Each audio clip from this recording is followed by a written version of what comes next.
저희 아들 은결이가 4살 때인가 5살 때 일입니다. 4살 때 5살 때니까 참 예쁘죠. 그래서 교회에서 퇴근해서 집에 가면 아이와 놀아주었습니다. 여기 아들 있으신 분들이 참 많은데요. 어렸을 때 뭐 하고 놀아주셨습니까?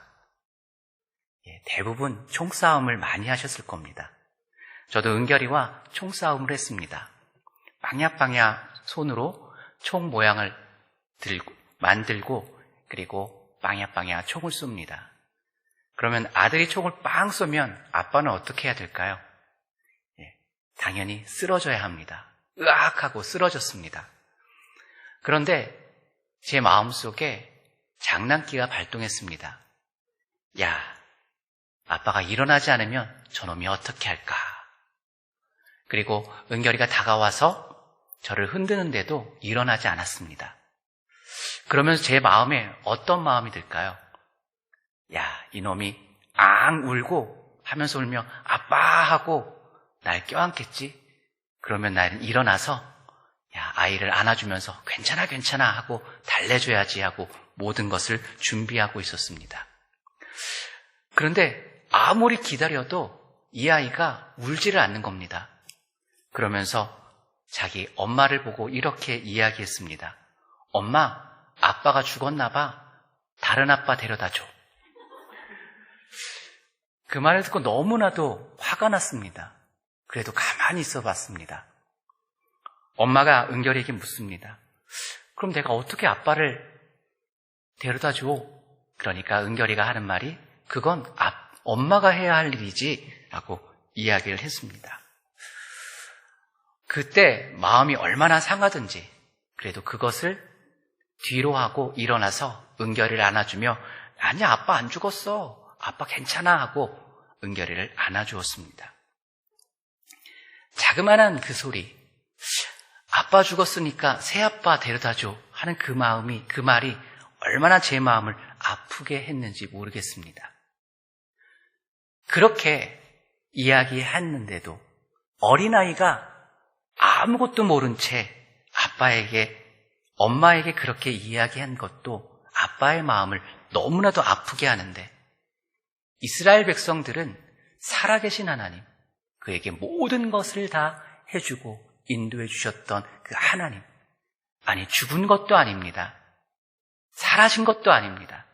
살아서 지금도 역사하고 계시는 그 하나님을 마치 죽은 듯이 버리고 지금 다른 신을 가져다 달라고 이야기하는 것도 아니라 자기들의 손으로 지금 우상을 만들어 우리를 인도한 신이다라고 이야기하고 있습니다.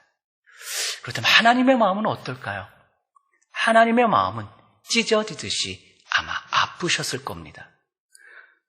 그럼에도 불구하고 하나님께서는 이스라엘 백성들에게 남유다 백성들에게 예레미야를 통하여서 그렇게 말씀하고 계신 것입니다. 예레미야 1장부터 25장에는 남유다에 대한 하나님의 심판에 대해서 말씀하고 있습니다. 그 이유에 대해서 말씀하시면서 가장 큰 이유는 방금 말씀드린 우상 숭배 때문이었습니다. 예레미야 1장부터 25장 사이에 4장, 즉 15장, 20장, 21장, 24장을 제외한 모든 장에 우상 숭배의 문제가 언급되고 있습니다. 그러니 하나님의 마음이 얼마나 아프셨으면 계속해서 이 우상 숭배에 대해서 말씀하셨겠습니까? 열왕기하 23장 25절부터 26절에는 이렇게 말씀하고 있습니다. 요시아와 같이 마음을 다하여 뜻을 다하며 힘을 다하여 모세의 모든 율법을 따라 여호와께로 돌이킨 왕은 요시아 전에도 없었고 후에도 그와 같은 자가 없었더라. 그러나 여호와께서 유다를 향하여 내리신 그 크게 타오르는 진노를 돌이키지 아니하셨으니 이는 므낫세가 여호와를 경노케 한 그 모든 경노 때문이다. 하나님께서는 요시야 왕의 종교개혁을 보셨습니다. 그리고 그 종교개혁에 대해서 요시야 전에도 없었고 후에도 그와 같은 자가 없었다라고 말씀하셨습니다. 그러나 므낫세 왕 때 우상 숭배로 인해서 하나님께서는 더는 참지 않으시겠다라고 말씀하고 계신 것입니다. 우상 숭배는 이렇게 하나님의 마음을 경록해 하는 일입니다. 그러므로 우리들도 예레미야의 말씀을 통해서 우리 자신을 늘 돌아보아야만 합니다. 혹시 내가 우상을 숭배하고 있지는 않은지, 하나님이 가장 미워하시고 가장 싫어하시는 이 일을 지금 내가 행하고 있지는 않은지, 아니 이 나라의 교회가 또 이 나라가 행하고 있지는 않은지 돌이켜 보아야 할 것입니다. 9절에서 하나님께서는 이스라엘 백성들에게 말씀하십니다. 그러므로 내가 다시 싸우고 너희 자손들과도 싸우리라. 너희 선조들하고 싸웠던 것처럼 너희와 싸우고 그리고 너희 후손들과도 싸울 것이다 라고 말씀하십니다. 여기서 싸우다로 옮긴 히브리 동사는 립입니다. 이 립은 일상생활이나 법정에서 옳고 그름 또는 잘잘못을 따져 가림을 뜻합니다. 예언서에서는 더러 하나님께서 그 백성의 잘못을 일깨워 주시려고 마치 법정에서 하시는 듯한 형식을 취함을 암시하는 말입니다. 즉 법정 용어라는 것입니다. 그런데 여기에서 하나님께서는 이스라엘 백성에 대해서 심판자, 재판관으로 나서시는 것이 아닙니다. 하나님께서는 심판자, 즉 재판관으로 나서시는 것이 아니라 고발자로 나서시고 있습니다.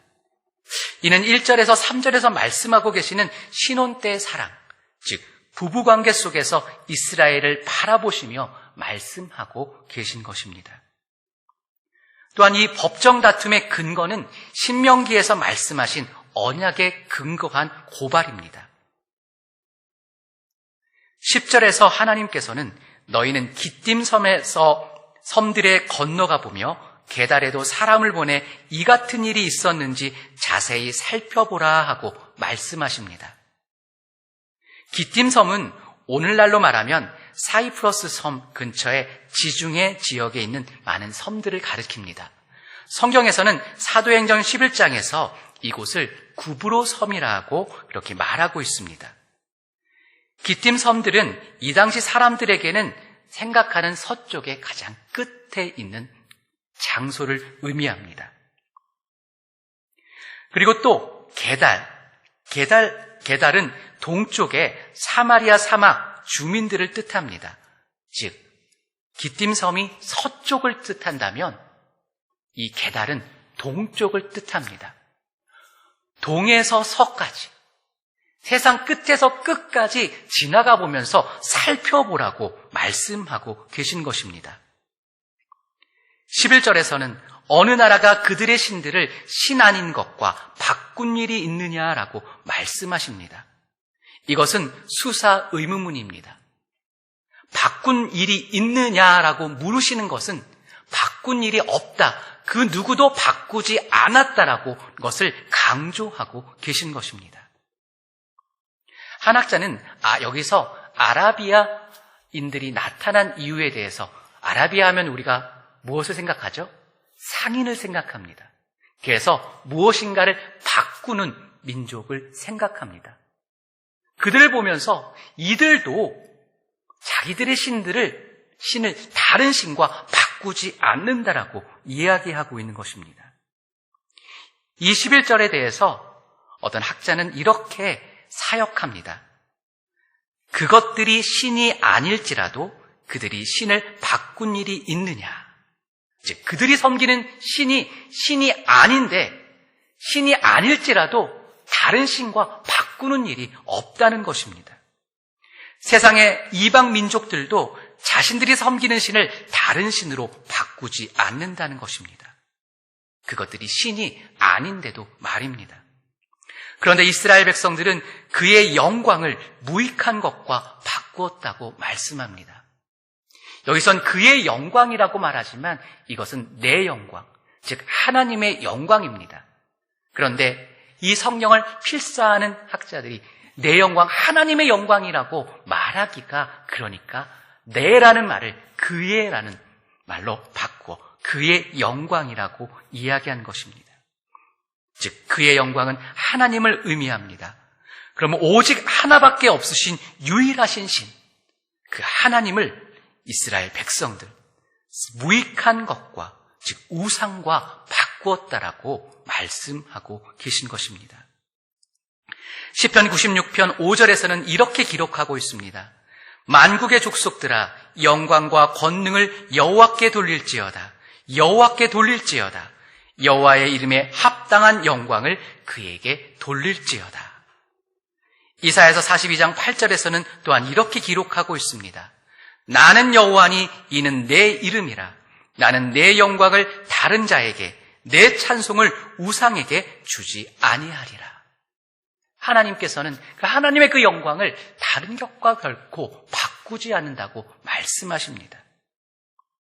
그런데 이스라엘 백성들, 남유다 백성은 그 하나님의 영광, 사라지지 않는 영원하신 하나님의 그 영광을 우상과 바꾸었다라고 말씀하시며 아파하고 계신 것입니다. 피조물은 창조주 하나님의 영광을 위해 존재합니다. 하나님 한 분께만 찬양을 돌림으로 참된 복과 유익을 경험할 수 있습니다. 그러나 남유다 백성들은 살아계신 영원하신 하나님을 우상과 바꾼 것입니다. 12절에서는 하나님께서는 하늘을 대상으로 이 일로 말미암아 놀랄지어다 하고 말씀하십니다. 이는 하늘을 의인화하여서 남유다 백성의 죄악에 대한 증인으로 채택하고 계신 겁니다. 아까 립이란 용어를 법정 용어라고 말씀드렸습니다. 하나님께서 이스라엘 백성들을 고발하면서 증인으로 하늘을 채택하고 계신 겁니다. 즉 이스라엘의 이 죄악은 그냥 하나님의 생각이 아닌 진짜 이루어진 어리석은 일이라는 것을 우리에게 말씀해 주고 계십니다. 13절에서 하나님께서는 이스라엘의 죄를 두 가지의 은유로 요약하십니다. 첫째는 생수의 근원되는 나를 버렸다. 그리고 두 번째는 스스로 웅덩이를 판 것인데 그것은 그 물을 가두지 못할 터진 웅덩이라고 말씀하십니다. 이는 곧 우상 숭배를 의미한다고 생각할 수 있습니다.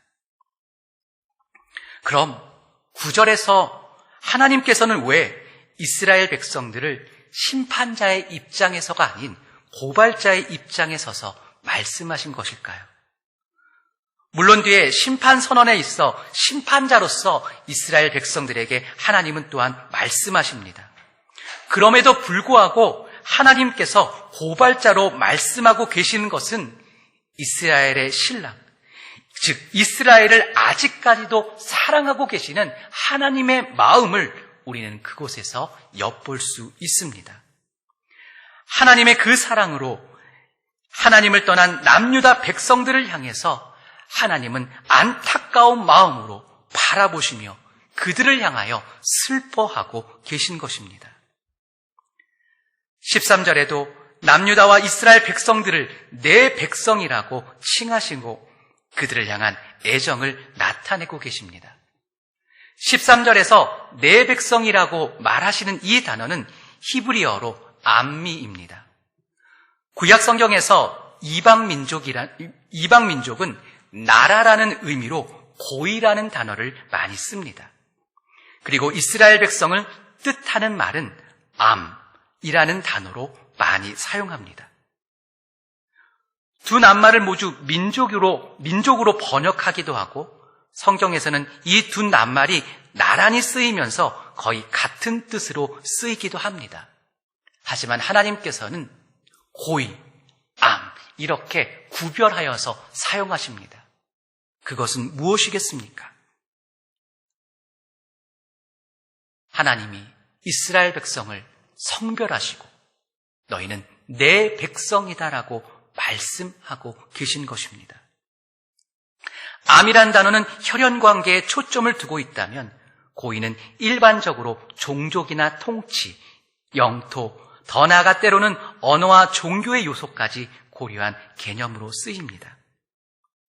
하나님께서는 이 구별을 통해서 내가 너희를 사랑한다. 심판할 수밖에 없지만, 하나님의 공의로 심판할 수밖에 없지만, 그 심판은 그냥 미워서가 아닌 그 심판 가운데서도 돌이키라고 말씀하시는 하나님의 마음이 그 안에 들어 있다는 것입니다. 사랑하는 동역자 여러분, 오늘날에도 하나님께서는 하나님의 백성들에게 말씀하고 계실 겁니다. 오늘날에도 하나님께서는 하나님의 백성들을 바라보며 가슴 아픔으로 한탄하고 계실지도 모르겠습니다. 하나님의 마음을 아프게 하며 우상을 숭배하며 하나님을 버리고 떠나가고 있는 많은 사람들을 바라보고 하나님께서는 아파하시고 계십니다. 그 아파하심으로 하나님께서는 우리들에게 말씀하고 계신 것입니다. 우리는 하나님의 그 아파하는 마음의 그 소리를 예레미야를 통하여 듣고 있는 것입니다.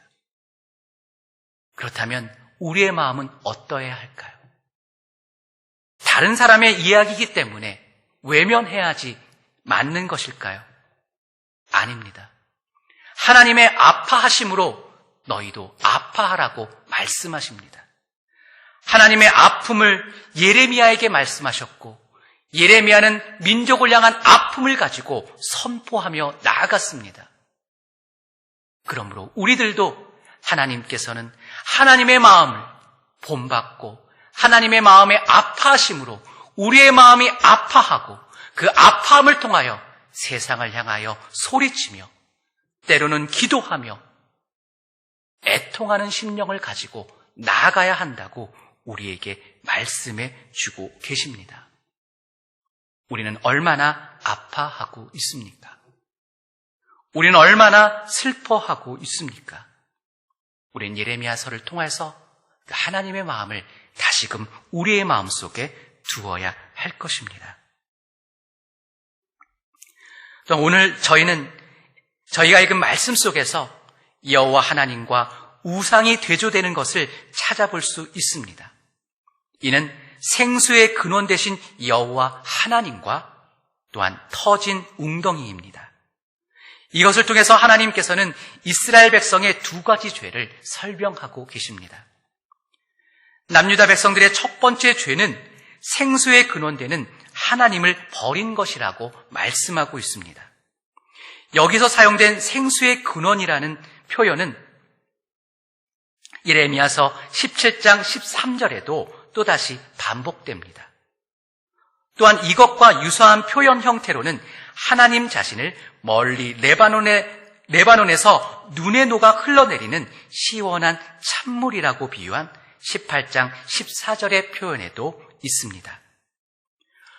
중동 지역인 이스라엘에게 있어서 물은 정말로 중요한 것이었습니다. 물은 곧 생명과 연결되어져 있는 것입니다. 하나님께서는 그래서 생수의 근원이라고 말씀하십니다. 모든 생명의 근원이라고 말씀하고 있는 것입니다. 하나님은 마르지 않는 샘입니다. 이는 하나님은 세상을 창조하시고 다스리는 주권자 되신다는 것을 우리로 하여금 생각하게 합니다. 모든 것의 근원 되시는 하나님을 깨달으며 홀로 유일하신 참된 신이신 하나님을 깨닫게 만드는 것입니다. 이스라엘 백성들을 창조하신 분이 하나님이시고 이스라엘을 조성하신 분이 하나님이시라는 것을 이 생수의 근원이라는 말씀을 통하여서 우리에게 가르쳐 주고 계십니다. 이 말씀은 시편 1편 3절의 말씀을 생각나게 합니다. 그는 시냇가에 심은 나무가 철을 따라 열매를 맺으며 그 잎사귀가 마르지 아니함 같으니 그가 하는 모든 일이 다 형통하리로다. 하나님의 말씀과 율법을 듣고 순종하며 살아가는 사람들은 시냇가에 심기운 나무와 같다고 말씀하십니다. 그의 모든 일에 하나님과 통하고 그의 삶에서 열매가 맺혀진다고 말씀하십니다. 이 말씀 속에서 시냇가는 하나님의 생수의 강이라고 생각할 수 있을 것입니다. 하나님과 함께하는 그가 복이 있다는 것입니다. 이것은 이스라엘 백성들이 광야에서 인애와 사랑으로 하나님을 따랐을 때 그들을 보호하시고 인도하시고 이끄신 하나님의 인애와 사랑을 우리로 하여금 다시금 생각하게 합니다. 하나님께서는 광야에 물이 없어 목말라 하는 그들에게 반석에서 물이 나게 하셨습니다. 아무것도 먹을 것이 없는 그곳에 만나를 통하여서 그들을 인도해 주셨습니다. 참으로 하나님은 없는 것을 있게 만드시는 하나님이십니다. 하나님의 놀라운 능력으로 하나님께서는 이스라엘 백성들을 인도해 주셨습니다. 그들에게 생수가 되어 주신 것입니다. 그런데 이스라엘은, 남유다 백성은 생수의 근원 되신 하나님을 버리고 스스로 웅덩이를 팠다고 말씀하고 있습니다.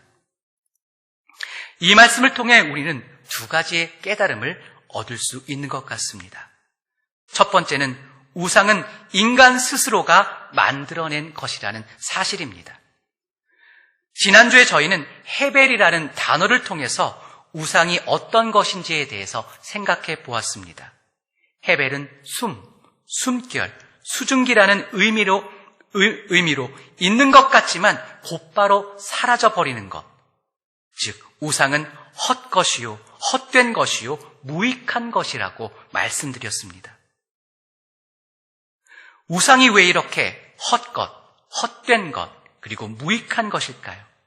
그것은 우상은 인간이 만들어낸 것이기 때문입니다. 우기와 건기가 뚜렷이 구별되는 팔레스타인 지방에서는 우기에 물을 받아서 저장하기 위해서 바위를 파고 그 내부를 회반죽, 즉 석회반죽을 발라서 저수조를 만들었습니다. 때때로 저수조 안의 물은 석회질이 풍부하기 때문에 뿌연 석회수로 변하게 되기도 하고, 때로는 곤충이나 작은 동물들의 사체로 인해 부패되기도 했다고 합니다. 또는 지진 등의 자연재해로 통해서 바위가 깨져서 그 저수조가 함께 터져버려 물이 한 방울도 남지 않곤 하였습니다. 그러므로 여기서 말하는 터진 웅덩이라고 하는 것은 이런 물을 저장할 수 없는, 물을 저장하는 용도로 사용할 수 없는 깨진 저수조, 그 웅덩이를 의미합니다. 이는 무익한 우상을 의미한다고 생각할 수 있을 것입니다. 예레미야 1장 16절에서 하나님께서는 예레미야에게 이렇게 말씀하셨습니다. 무리가 나를 버리고 다른 신들에게 분향하며 자기 손으로 만든 것들에 절하였은즉, 그들은 참된 유일하신 하나님을 버리고 자기 손으로 만든 터진 웅덩이와 같은 무익한 우상에게 절하고 있다는 것입니다. 이 말씀은 이스라엘 백성들이 출애굽하여 모세가 하나님께 나아간 40일 동안 모세의 소식을 알지 못하자 아론에게 우상을 만들 것을 요구한 그 모습을 생각나게 합니다. 아론은 이스라엘 백성들에게 금붙이를 달라고 합니다. 그리고 그것으로 소를 만들었습니다. 그리고 이렇게 말합니다.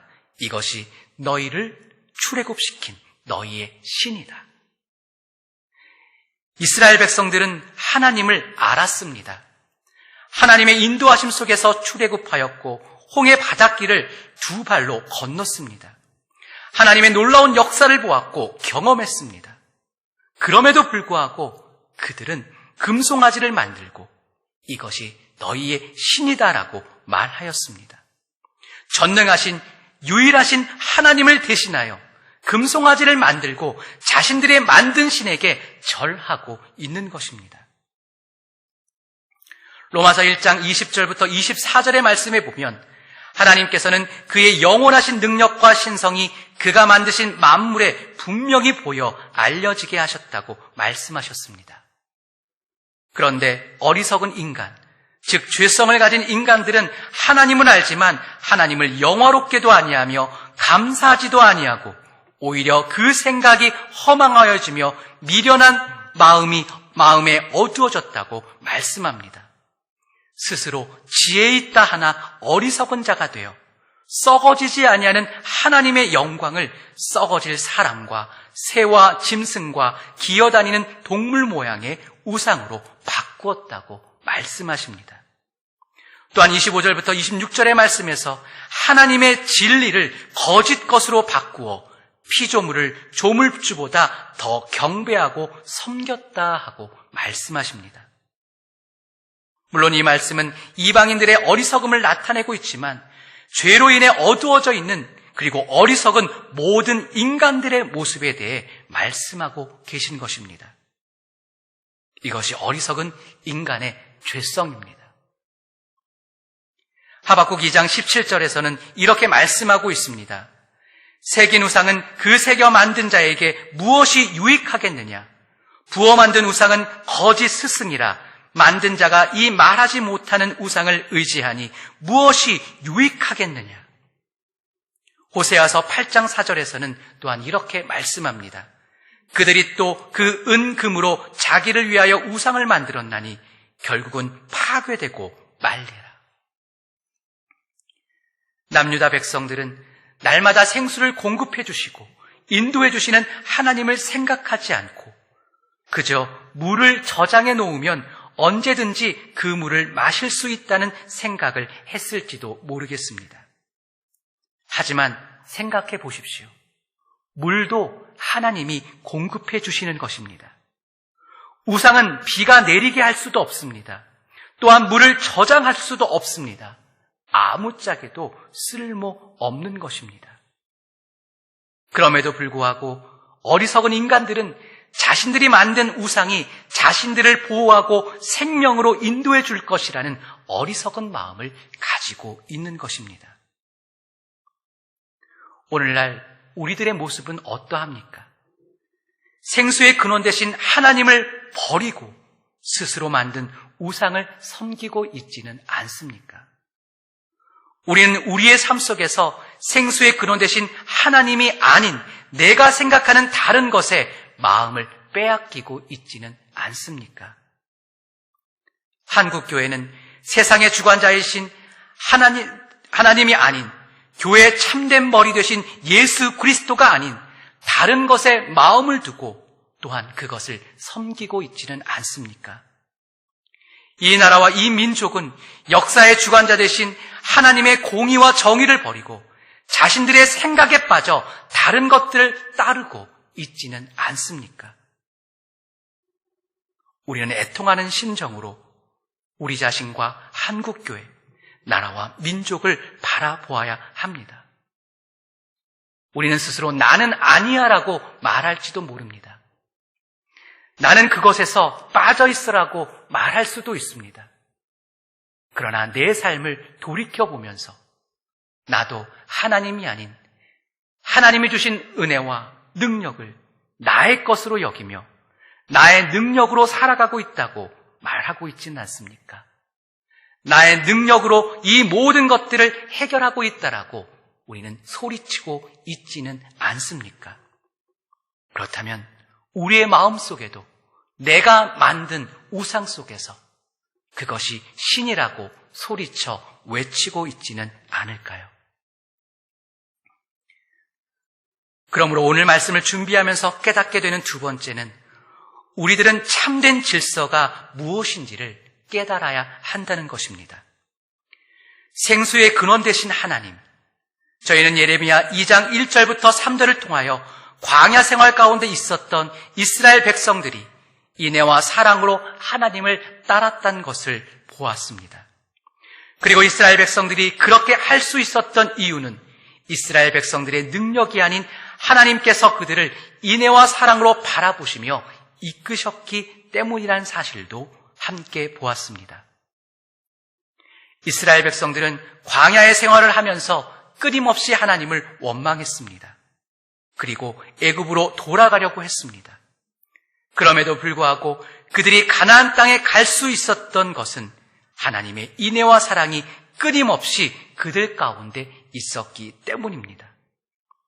노하기를 더디하시는 하나님, 오래 참으심으로 그들을 바라보시고 돌이키실 때 그들을 용서하시며 그들을 인도하시는 하나님께로부터 흘러나오는 헤세드와 아하바가 그들 가운데 있었기 때문입니다.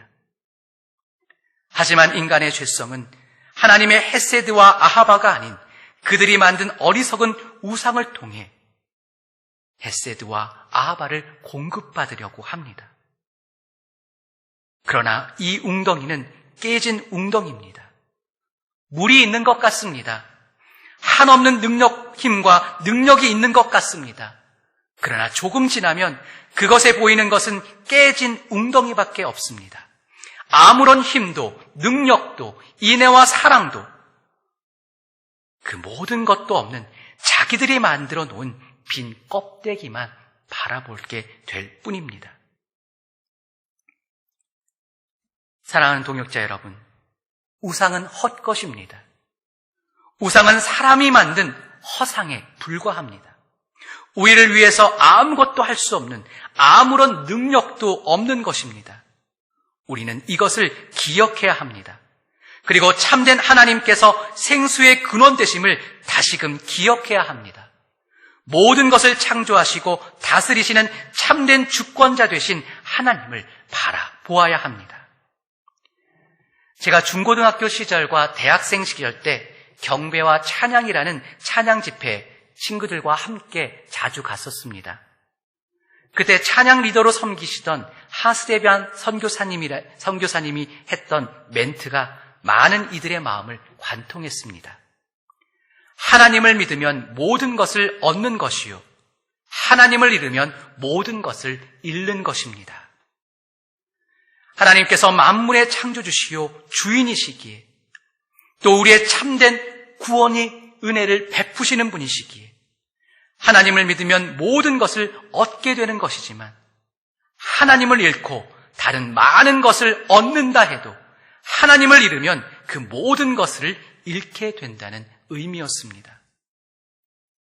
인간의 죄성은 이것을 이해하지 못하도록 합니다.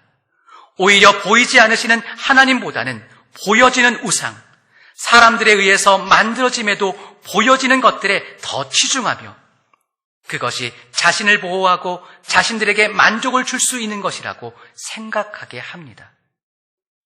생수의 근원 대신 하나님을 버리고 피조세계에 썩어질 우상을 바라보며 살아갈 때 우리는 우리 안에 하나님께서 주신 참된 질서가 파괴되게 된 것입니다. 즉, 창조주 대신 하나님만을 섬기며 살아가야 되는데 피조세계의 피조물들이 신성이 있고 능력이 있는 우상으로 여겨 그것을 섬김을 통해서 우리 안에 하나님과 피조물 간의 질서를 부여하신 그 질서가 파괴된다는 것입니다. 이것은 사단이 선악과로 하와를 유혹할 때 이것을 먹으면 하나님과 같이 되어 선악을 구별할 줄을 하나님이 아시기 때문에 너희에게 선악을 알게 하는 나무의 실과를 먹지 못하게 한다고 유혹하는 것과 마찬가지입니다. 즉, 피조물이 하나님과 같이 되기를 원하는 것. 창조주 하나님을 바라보고 그분만을 섬겨야 하는 우리들의 마음속에 피조물을 하나님과 같이 여기게 되는 것. 내가 그렇게 커지기를 원하는 것. 그것이 바로 죄라는 사실입니다. 또한 그것이 바로 우상 숭배입니다.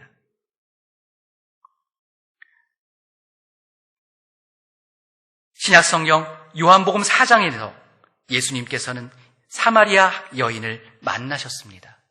그리고 그 사마리아 여인과 대화하십니다. 예수님께서는 사마리아 우물가에서 한낮에 우물을 깃고 있는 한 여인을 만나셨습니다. 그리고 그 여인에게 물을 좀 달라고 하십니다. 그 여인은 예수님께 말합니다. 당신은 유대인인데 사마리아 여인인 나에게 물을 달라고 하십니까? 그때 예수님께서는 이 여인에게 말씀하십니다.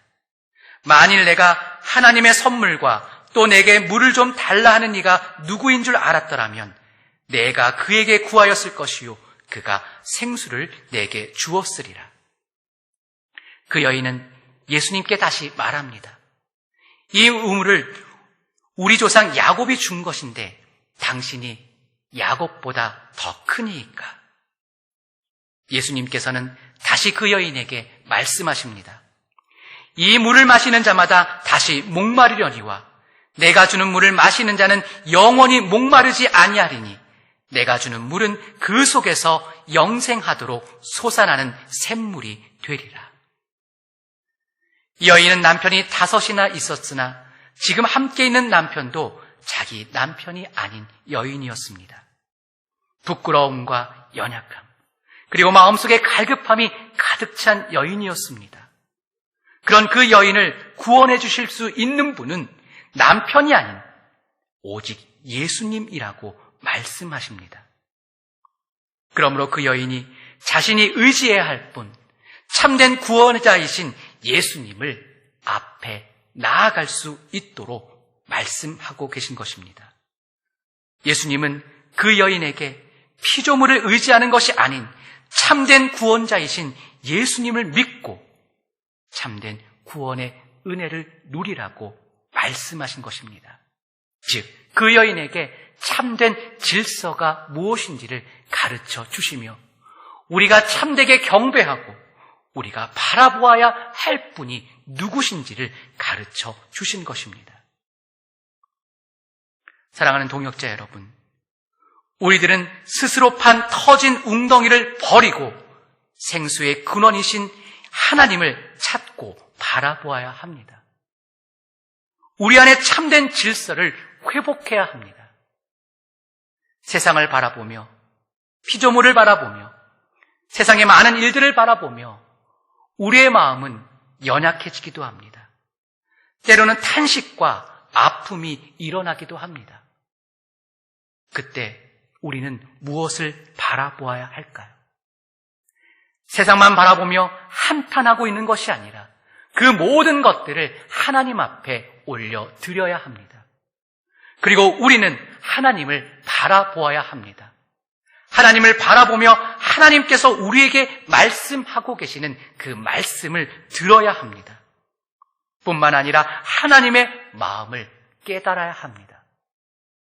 그리고 우리의 마음속에, 그리스도인들의 마음속에 하나님이 주신 참된 질서를 회복해야 합니다. 하나님의 주신 능력, 하나님을 통하여서 이 땅을 바라보며 하나님이 주신 능력을 통해서 그 능력을 가지고 내가 일하고 있음을 깨달으며 하나님이 부여해 주신 모든 것들을 통하여서 내가 살아가고 있다라는 것을 깨달아야 합니다. 그럴 때 헛된 우상을 버리고 하나님을 바라볼 수 있을 것입니다. 우리는 계속해서 예레미야서를 바라보면서 조금 더 구체적으로 더 우상의 의미에 대해서 살펴보게 될 것입니다. 그리고 남유다 백성들이 무엇을 의지했는지, 우상 숭배로서 무엇을 바라보았는지를 또한 계속해서 말씀을 통해 살펴보게 될 것입니다. 그럴 때마다 우리는 함께 기도하며 우리 자신을, 하나님의 교회들을, 그리고 나라와 민족을 살펴보아야 합니다. 그리고 기도하게 해야 합니다. 하나님, 스스로 만든 웅덩이를 버리게 하여 주옵소서. 생수의 근원된 신 하나님을 믿고 바라보게 하여 주시옵소서. 또한 여러분들의 자녀들을 위해서 기도해 주시기 바랍니다. 우리들의 자녀가 어렵고 힘든 이 세상을 바라보며 한탄만 하는 사람들이 아닌 하나님을 바라보며 하나님 안에서 참된 소망을 품고 하나님 안에서 참된 비전을 발견하고 하나님 주신 힘과 능력을 가지고 이 땅을 살아가며 하나님의 나라를 이루며 나아가는 사람들로 성장해 나갈 수 있도록 기도해 주셔야 합니다. 그럴 때 자자, 손손. 다른 것을 바라보는 것이 아니라 우리가 온전히 하나님을 바라보는 하나님의 백성들, 하나님의 가정들, 하나님의 귀한 사람들로 설 수 있게 될 것입니다. 기도하시겠습니다. 사랑과 은혜가 많으신 아버지 하나님, 우리들이 스스로 판 웅덩이를 바라보지 않게 하여 주옵소서. 하나님이 가장 미워하시는, 하나님을 경록해 하는 우상을 숭배하며 바라보는 것이 아니라 참된 생수의 근원 되신 하나님을 바라보게 하여 주시옵소서. 그런 믿음 갖고 살아가게 하여 주시고, 이 땅을 다스리시는 분이 하나님이시요 이 세상의 역사의 주관자 되신 분이 하나님이심을 늘 우리들의 입술로 고백하게 하여 주시고, 하나님의 나라를 위하여 일하며 주님께 영광 돌리며 살아가게 하여 주옵소서. 예수님의 이름으로 기도합니다.